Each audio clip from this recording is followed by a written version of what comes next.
وایي چې و د 20م پېړ ته درنه کړم ته که څه و د 20م پېړ ته درنه کړم کامبالان د وچه واچمو ته خبر غولی دی میانه قدرمنه دوستونه د هغه شړشمګل ډېر دی ډېر وخت ورکړو بیا دلته په چی شي لګیا دی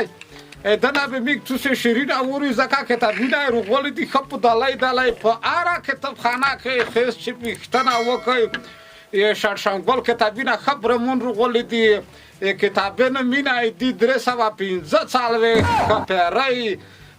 پریونن د نوس په مولیخ دا څه ډېر کتابینه دی خو چې تو سه پښتنه وکي د کتابینه به ډېر ژور شیرینه کې ور شړشمګل اورې راوال خو ته تاخر اغلاس یو نه ورکوه وسړه چېرته یې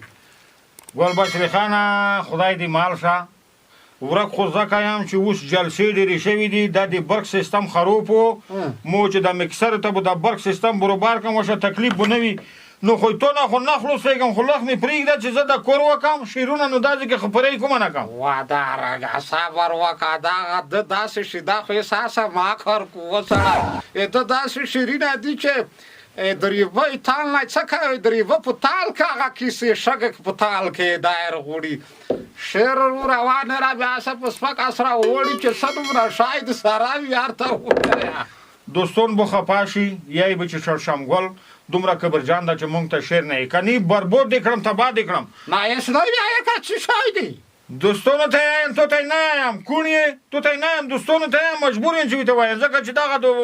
ته د جهان ته دې وښالم یا چې موږ ته ما خو چې دوستانو ته زیاده نه غواړم یو شعر مې جوړ کړی ده ګلبشرې خانه مکمل نه ده خو مقصد مو سریزه مې جوړه دو مو وی چې د دوستانو خفه نه شي په دغه وخت کې روغله چې د برق نه زه وختایم او شعر به که خیر نیم کالا وي خو خیر دومره خوند به وي نه وخلو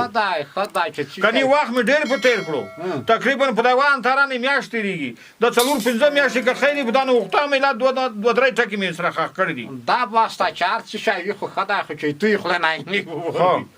یا چې جانانه چې د وږدې پښې دي دي قدمونه وخولې زه دې وخوړم جانانه د وږدې پښې دي دي قدمونه چې وخولې زه دې وخوړم سرته مخ نه رړوي زه دې وخوړم زلفان دې نه دي خلي درګې دي زه دې وخوړم په دا موټونه دې وختونه ورراګوله دې مو کور ته رغمنځ دي تک سپین دې مخ ده زه دې وخوړم حوصله وکړه ګزاره در وکړه مالټې قیماتې امرتون قیماتې قیمتي شوه زه دې وخوړم ستا په نر غږېږه که شعر ده شعر ده خدا رقم شعر ده چې ټول خلک به په کار چلوي په جومات کې په اول صوب کې ویلوړ وي زه سړته ویلوړ وم مخه نر ته کې زه دې وخوړم موټر ته چې وخېږي په سټ کې 5 نفرو زوی دې نیولی وي زه دې وخوړم قربان دې شمه خو پته یې نه لګي چې شعر دی لنډۍ دو دریابي دی په پاو کې شعر دی دا ډېر وخت مې په تېر کړو بوتانې دا په مطلب خلک پوهېږي ته نه پوهېږي چې خیرات پردی خیرات وي خېټه د خپله دو خیرات پردی خیرات وي خېټه د خپله دو تلبار دې مکمل وخوړو زه دې وخوړم چې نه په مړېږي نه په زړېږي نه په ستړیېږي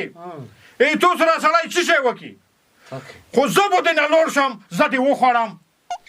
ارشاد وربیږي جانانه دارې دې ته یایم چې لږ مسلمان شه لږ عادت زده کوه سرې سترګې اروړوې زه دې وخوړم که برجان شوې نیروو شوې پیسې مې پر مونه ډېر کړي جوب دې ډک کړو زه دې وخوړم نوره په احساساتو دې سم زه دې وخوړم زه دې بربود کړم زه دې وخوړم واخ نشې که تصویر په وکړو قدرمنو دوستانو دا د شعرونه دي دغه وینې شعر په جذبه شو په جذبه شو واخ